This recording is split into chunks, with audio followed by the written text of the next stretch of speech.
On Sunday, August 17, 2014, 38-year-old Robert Limon was called in to cover a shift for a co-worker. Known for his reliability and willingness to help, Robert didn't hesitate. He worked at a train yard in Tehachapi, California, a 45-minute drive from his home in Silver Lake, where he lived with his wife Sabrina and their 2 children. That day, when Sabrina messaged Robert at around 5 p.m., she didn't receive a reply. She wasn't immediately worried, knowing his work often kept him occupied. But when 8 p.m. came and went with no sign of Robert, Sabrina's concern grew. After many failed attempts to contact him through texts and calls, Sabrina still hadn't received any news. Unexpectedly, 2 of Robert's colleagues then arrived at her door to tell her that Robert had been hurt at work. Apparently, he had been in an accident at the yard, suffering from head injuries caused by blunt force. However, the subsequent police investigation took a dark turn. It was uncovered that Robert hadn't been in a simple accident at work. He had been murdered on purpose. The investigation revealed that Robert had been shot twice. Police obtained video from a security camera showing a suspicious person moving around the yard. This person was dressed in heavy clothes and seemed to walk with a limp.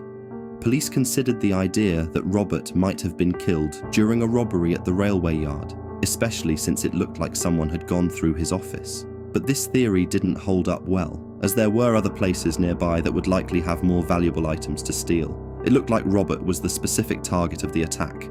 As the police worked on figuring out why someone would want to harm Robert, Sabrina expressed her deep sorrow and love for him on social media, sharing with friends and followers how much she missed him. As the investigation into Robert's murder deepened, the police received a crucial tip from Jason Bernatine, a close friend of both Robert and Sabrina. Although Jason and his wife Kelly were known to be part of the same social circle as the Limons, it was revealed that this connection extended beyond mere friendship and into a swingers group, which involved certain adult activities among the 2 couples.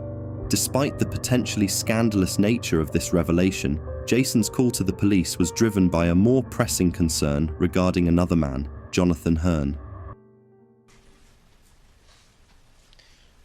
After Robert's death, did you ever speak with Sabrina about Jonathan Hearn? I did. What did she tell you? I had found out that Jonathan had brought her flowers. I had called Detective Meyer the previous Friday after Jonathan had called me, and had a meeting set up with Detective Meyer that Monday. So I called Sabrina to actually have her come and meet me when I was meeting Detective Meyer, but I did not tell her that that was the reason I needed to meet her. She did not show up at that time. She left a voicemail at 10 o'clock that night saying that she could not make it. The following morning, I called her, and I had not decided if I was going to tell her that I talked with Detective Meyer or not. But I did want to address the fact that Jonathan went to her house, and I told her that I did not trust Jonathan, that he had tried to use me in the past to get close to her. And I told her about the text messages he was sending me to try to invite him out to Silver Lakes. At that time, she told me that she doesn't have a right to turn anyone in her life away, and that she gets that guy. At that time, I decided I was not going to tell her that I talked to Detective Meyer. Jason explained that Jonathan, a 24-year-old firefighter, was having an affair with Sabrina. This affair was known to him through their shared work and social interactions. Jason had previously confronted Jonathan, asking him to end the relationship, but to no avail. The affair continued, much to Jason's frustration. Adding to the complexity, after Robert's murder, Jonathan reportedly visited Sabrina, bringing her a large bouquet of her favorite flowers. When questioned, Sabrina firmly denied any open marriage arrangements, claiming a strong relationship with Robert, but her assertions did little to alleviate the detectives' growing suspicions. Given their openly consensual and open relationship dynamics, Sabrina's decision to lie brought her credibility into question, prompting investigators to wonder what else she might be hiding. Over a 3-month period, detectives confirmed that Sabrina had been having an affair with Jonathan for nearly 2 years. To test Sabrina's honesty further, a detective used a tactic involving misinformation. He provided her with false details about the investigation to see if she would communicate these details to Jonathan. True to the detective's suspicions, Sabrina shared the fabricated information with Jonathan shortly after receiving it. This led to the arrest of both Jonathan and Sabrina in connection to Robert's murder. Sabrina was eventually released due to insufficient evidence, but Jonathan was charged with first-degree murder. While Sabrina maintained total innocence, Jonathan opted to cooperate with the authorities. In exchange for a reduced sentence, he agreed to confess and explain to detectives what had really happened to Robert.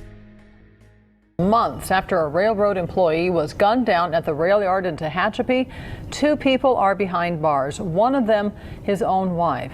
Robert Limon was returning from a day of work in the field when he was shot and killed. It happened back in August at the rail shop on Goodrick Drive in Tehachapi.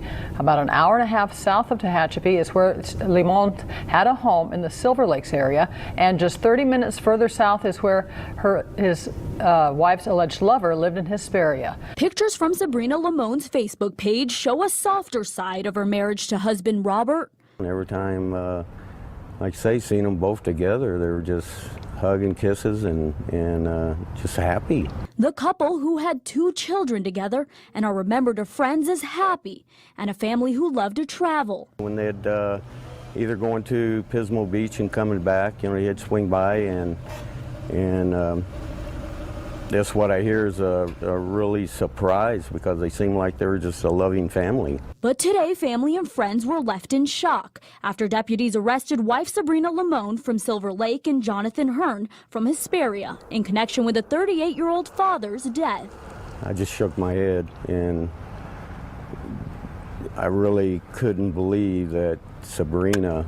Around 5 p.m. on August 17th, Robert Limon, an emergency responder at BNSF Railway, was coming back to this shop in Tehachapi when he was shot and killed. Basically, we're still all in shock. Detectives were led to 35-year-old Limon and 24-year-old Hearn, who they say had developed a romantic relationship. They learned that Jonathan Hearn had developed a relationship with Sabrina Limon prior to Robert Limon's murder. Both Hearn and Limon now face charges of first-degree murder and conspiring to commit a crime, with Limon facing an extra charge of an accessory to murder. Did you ever characterize Sabrina as your first true love? I did. Okay. When did you start doing that? I don't recall.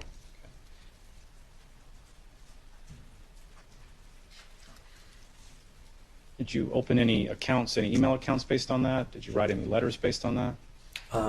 Yes, I believe that was part of the text of our Gmail account that we used, mutually shared around December of 2013 and early 2014 to keep our relationship secret. Top line, I love you for hopes and faith in our future together. At this time, February 14, 2014, what future were you speaking about with Miss Limon? A marriage. Okay. February 14th, 2014, did that future include the death of Robert Limon? Yes. Did you settle on a method to kill Robert initially? Yes, I did. Okay. What was the initial method that you decided upon? Poisoning. Okay. Did you have any other methods in mind? Briefly considered some others, yes, but... And when you came up with these methods, was this by yourself or in conjunction with Miss Limon? in conjunction with Sabrina. How do these conversations go?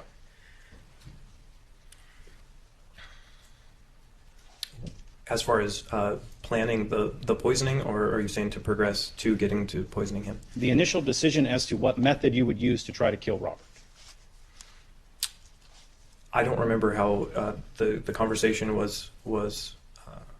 came up, but obviously we were discussing killing him, and I know we briefly discussed.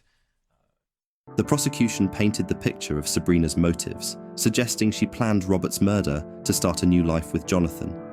She also intended to benefit financially from Robert's death through his life insurance and from a wrongful death settlement from his employer. Jonathan's testimony was key for the prosecution. He described their detailed plan and his actions on the day of the murder, explaining that eliminating Robert was seen as necessary for their future together. In exchange for admitting his guilt in the crime, he avoided a sentence of life in prison. Instead, he was sentenced to 25 years. Although admitting to the affair, Sabrina denied any responsibility in Robert's death, claiming that Jonathan had killed Robert without telling her anything. In the end, she was found guilty and was sentenced to 25 years to life in prison. Sabrina and Jonathan's actions, driven by selfish desires and dark secrets, not only led to the irreversible loss of life, but also shattered the lives of their loved ones. This story serves as a stark warning about the dangers of living a double life and the harm that can come from manipulating those we claim to love. Honesty and integrity are the cornerstones of trust in any relationship. When these are absent, the foundation crumbles, often bringing down everything and everyone involved. Please share your thoughts on the case in the comments below, but remember to remain respectful to the victim and their loved ones. Consider subscribing if you'd like to keep up with our weekly releases. Thank you for watching and see you in the next video.